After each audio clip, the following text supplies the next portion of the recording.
তৃণমূল বিরোধিতা নয়, communal voting হয়েছে। দুই কেন্দ্রে মুসলিমরা মুসলিম সাংসদ চেয়েছেন। সত্যি কথা স্পষ্ট করে বলা ভালো। অধীর চৌধুরী মুসলিম হলে জিতে যেতেন। সাগরদিঘিতে মুসলিমরা মুসলিম বিধায়ক চেয়েছিল, বাইরন বিশ্বাস জিতেছেন। অধীরের হারের প্রকৃত কারণ বিশ্লেষণ করলেন সুকান্ত মজুমদার। তিনি বলছেন যে অধীর চৌধুরী মুসলিম হলেই জিতে যেতেন। বাংলায় বিজেপির আশানুরূপ ফল একেবারেই হয়নি, টার্গেটের ধারে কাছে পৌঁছতে পারেনি। ফল নিয়ে ইতিমধ্যেই দলের মধ্যে থেকে খুব সামনে এসেছে। অন্যদিকে বঙ্গে কংগ্রেসের ইন্দ্রপতন হয়েছে। এই নিয়েও বারবার বিজেপির তরফ থেকে ভেসে আসছে সহানুভূতিশীল মন্তব্য, যা পরোক্ষভাবে উস্কে দিচ্ছে কিছু প্রশ্ন। অধীরের এই খারাপ সময়ে কোথাও গিয়ে তার হারের প্রতি সহানুভূতি স্বর শোনা গিয়েছে বিজেপির রাজ্য সভাপতি সুকান্ত মজুমদারের গলায়। বৃহস্পতিবার সাংবাদিক বৈঠকে অধীর প্রসঙ্গে তিনি বলেন, তৃণমূল বিরোধিতা নয়, কমিউনাল ভোটিং হয়েছে। দুই কেন্দ্রেই মুসলিমরা মুসলিম সাংসদ চেয়েছেন। সত্যি কথা স্পষ্ট করে বলা ভালো।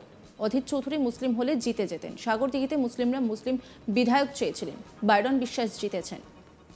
সুকান্ত মজুমদার তিনি কি বলছেন শোনাব আপনাদের। তৃণমূল বিরোধিতা না, কমিউনাল ভোটিং হয়েছে। দু কেন্দ্রেই মুসলিমরা মুসলিম সাংসদ চেয়েছে। সত্যি কথা স্পষ্ট করে বলা ভালো। অধীর চৌধুরী মুসলিম হলে জিতে যেত। যেহেতু ওনার মুসলিম ভোট ওখানে সংখ্যাগরিষ্ঠ, এবং সেটাই হয়েছিল সাগরদিঘি উপনির্বাচনে। মুসলিমরা মুসলিম বিধায়ক চেয়েছিল, বাইরন বিশ্বাস জিতেছিলেন। 1999 থেকে 2019 পরপর 5 বার মুর্শিদাবাদের বহরমপুর থেকে কংগ্রেসের সাংসদ ছিলেন অধীর চৌধুরী। দীর্ঘ 25 বছর বহরমপুরে অধীরের রাজত্বে কেউ থাবা বসাতে পারেনি।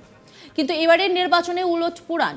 কিন্তু এবার সংখ্যালঘু অধ্যুষিত মুর্শিদাবাদ জেলায় অধীর চৌধুরীর বিরুদ্ধে তৃণমূল প্রার্থী করে প্রাক্তন ক্রিকেটার ইউসুফ পাঠানকে। আর তার কাছেই এবার হেরে যান অধীর চৌধুরী। বহরমপুর কেন্দ্রে অধীরকে প্রায় 85,000 ভোটে হারিয়েছেন জাতীয় দলের প্রাক্তন ক্রিকেটার তৃণমূল প্রার্থী পাঠান। পরাজয়ের পর অধীর বলেন, বাংলার রাজনীতি ক্রমশ ধর্মনিরপেক্ষ রাজনীতির জন্য বিপজ্জনক হয়ে উঠছে। উদার ও ধর্মনিরপেক্ষ শক্তি যারা আছে তাদের জন্য নির্বাচন কঠিন হচ্ছে। কিন্তু আরও বলেন, ভোট ঠিকঠাক হয়েছিল, আমাদের চেষ্টার কোনো ত্রুটি ছিল না। পরপর 5 বার জিতেছিলাম, মানুষের দোয়া আশীর্বাদের ত্রুটি ছিল না। মানুষ মনে করছিল জেতানো দরকার, জিতিয়েছিল। এখন মনে করছে যে কোনো দরকার নেই, তাই জেতাইনি। কিন্তু নির্বাচন তো নির্বাচন, হেরেছি মানে হেরেছি। আমি ইউসুফ পাঠানের কাছে পরাজিত হয়েছি, ইউসুফকে জয়ের শুভেচ্ছা জানাচ্ছি।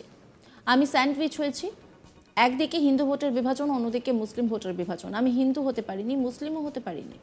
কি বলছেন তিনি শোনাব আপনাদের। ভোট ঠিকঠাক হয়েছিল এবং আমাদের চেষ্টা কোনো ত্রুটি ছিল না। এখন নির্বাচন মানুষের মতামতের উপর নির্ভর করে। 5 বার পরপর জিতেছিলাম, মানুষের দয়া দুয়া আশীর্বাদ সহযোগিতা ছিল। তাই এবার মানুষ মনে করেছে যে হারানো দরকার, তাই মানুষ হারিয়েছে। কোনো অভিযোগ নেই আমার। আমি তৃণমূল প্রার্থী ইউসুফ পাঠানের কাছে পরাজিত হয়েছি এবং আগামী দিনে ইউসুফ পাঠান, যিনি এই মুহূর্তে বহরমপুরের এমপি, তার চলার পথ সুগম হোক, তার জন্য আমার শুভকামনা থাকলো। আমি হেরেছি মানে হেরেছি। আমি কোনো অজুহাত, কোনো বাহানা দিতে চাই না। তবে একটা ঘটনার কথা নিশ্চয়ই বলবো, যদি রাজনৈতিক বিশ্লেষণ করা হয় তাহলে দেখবেন যে পশ্চিমবঙ্গের নির্বাচন ক্রমশ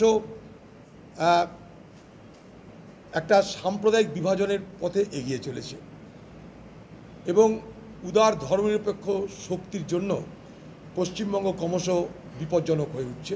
এটুকু নিশ্চয়ই আমি আমার যা পর্যবেক্ষণ, সেই পর্যবেক্ষণ থেকে বলতে পারি। আবার বলছি, আমার পরাজয়ের জন্য কিন্তু আমি কোনো অজুহাত খাড়া করতে চাই না। হেরেছি মানে হেরেছি বলতেই পারেন আপনারা। দেখুন, আমরা রাজনীতি করি, মানুষের ইচ্ছা অনিচ্ছা দ্বারা প্রভাবিত হই। গত বিধানসভা নির্বাচনে বহরমপুরে আমাদের প্রার্থী মনোজ চক্রবর্তী হেরেছিল। আমরা এই সময় ভেবেছিলাম হয়তো অনেকটা পুনরুদ্ধার করতে পেরেছি আমরা, কিন্তু দেখলাম না, বহরমপুরের আমরা মানুষের কাছে সেই সমর্থনটা পেলাম না, তো হেরেছি। তার জন্য আমার কোনো অভিযোগ নেই কারোর বিরুদ্ধে। আমাকে যে ভোট দিয়েছে তারা তাদের স্বাধীনভাবে মতামত প্রকাশ করেছে, আমাকে যে ভোট দেয়নি তারাও স্বাধীনভাবে মতামত প্রকাশ করেছে। অতএব মানুষের যে অধিকার, সে অধিকার মানুষ প্রয়োগ করতে পেরেছে, এটা আমাদের কাছে অনেক বড় পাওনা বলে মনে করি। নির্বাচনে কেউ হারে কেউ জেতে, আমি হেরেছি। কিন্তু ভারতবর্ষ জুড়ে কংগ্রেস এবং ইন্ডিয়া জোটের বাকি দল তারা জিতছে। এটা একটা সুখবর, অন্তত সারা ভারতবর্ষের জন্য এটা একটা ভালো খবর বলে আমি মনে করি। ব্যাপার হচ্ছে, আমি একটু আগে বললাম যে বাংলায় রাজনীতিটা ক্রমশ উদার এবং ধর্মনিরপেক্ষ মানুষের জন্য বিপজ্জনক ভূমি হয়ে উঠছে। এখানে একদিকে সাম্প্রদায়িক বিভাজন হয়, আরেকদিকে প্রলোভন, অর্থাৎ টাকা পয়সা, লক্ষ্মীর ভাণ্ডার এই একটা করা হয়। আবার উল্টো দিকে আপনি যাবেন, সেখানটা আবার হিন্দু বিভাজনের রাজনীতি করা হয়। ফলে আমরা পড়ে গেছি মাঝখানে। এই মাঝখানে পড়ে আমরা উদার এবং ধর্মনিরপেক্ষ শক্তি যা আছে এখনও বাংলায়, তাদের জন্য বাংলা ক্রমশ বিপজ্জনক হয়ে উঠছে বলে আমি মনে করি। সে বলতে পারেন স্যান্ডউইচ হয়েছে, কারণ একদিকে মুসলিম ভোটের বিভাজন, আরেকদিকে হিন্দু ভোটের বিভাজন, উভয়ের মাঝখানে পড়ে নামে হিন্দুর নামে মুসলমান কাউরি কাছেই আধিপত্য বিস্তার করতে পারিনি। নিশ্চয়ই এটা বলা যেতে পারে স্যান্ডউইচ হয়েছে, কিন্তু তবুও নির্বাচন তো নির্বাচন, যাই হোক নির্বাচন হেরেছি মানে হেরেছি। তৃণমূল বিরোধিতা নয়, কমিউনাল ভোটিং হয়েছে। দুই কেন্দ্রেই মুসলিমরা মুসলিম সাংসদ চেয়েছেন। সত্যি কথা স্পষ্ট করে বলা ভালো, অধীর চৌধুরী মুসলিম হলে জিতে যেতেন। সাগরদিঘিতে মুসলিমরা মুসলিম বিধায়ক চেয়েছিলেন, বাইরন বিশ্বাস জিতেছেন। অধীরের হারের প্রকৃত কারণ বিশ্লেষণ করলেন সুকান্ত মজুমদার। তিনি কি বলছেন শোনাবো আপনাদের। তৃণমূল বিরোধিতা না, কমিউনাল ভোটিং হয়েছে। দু কেন্দ্রেই মুসলিমরা মুসলিম সাংসদ চেয়েছে। সত্যি কথা স্পষ্ট করে বলা ভালো, অধীর চৌধুরী মুসলিম হলে জিতে যেত। ডিসাইডিং ফ্যাক্টরটা কি ওই যেহেতু ওনার মুসলিম ভোট ওখানে সংখ্যাগরিষ্ঠ, এবং সেটাই হয়েছিল হচ্ছে সাগরদিঘি উপনির্বাচনে। মুসলিমরা মুসলিম বিধায়ক চেয়েছিল, বাইরন বিশ্বাস জিতেছিলেন। 1999 থেকে 2019 পরপর 5 বার মুর্শিদাবাদে বহরমপুর থেকে কংগ্রেসের সাংসদ ছিলেন অধীর চৌধুরী। দীর্ঘ 25 বছর বহরমপুরে অধীরের রাজত্বে কেউ থাবা বসাতে পারেনি। কিন্তু এবারের উপনির্বাচনে উলট পোড়ান। কিন্তু এবার সংখ্যালঘু অধ্যুষিত মুর্শিদাবাদ জেলায় অধীর চৌধুরীর বিরুদ্ধে তৃণমূল প্রার্থী করে প্রাক্তন ক্রিকেটার ইউসুফ পাঠানকে, আর তার কাছেই এবার হেরে যান অধীর চৌধুরী। বহরমপুর কেন্দ্রে অধীরকে প্রায় 85,000 ভোটে হারিয়েছেন জাতীয় দলের প্রাক্তন ক্রিকেটার তৃণমূল প্রার্থী পাঠান। পরাজয়ের পর অধীর বলেন, বাংলার রাজনীতি ক্রমশ ধর্মনিরপেক্ষ রাজনীতির জন্য বিপজ্জনক হয়ে উঠছে। উদার ও ধর্মনিরপেক্ষ শক্তি যারা আছে তাদের জন্য নির্বাচন কঠিন হচ্ছে।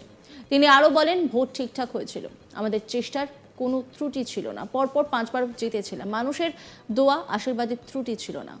মানুষ মনে করেছিল জেতানো দরকার, জিতিয়েছিল। এখন মনে করছে যে কোনো দরকার নেই, তাই জেতাইনি। কিন্তু নির্বাচন তো নির্বাচন, হেরেছি মানে হেরেছি।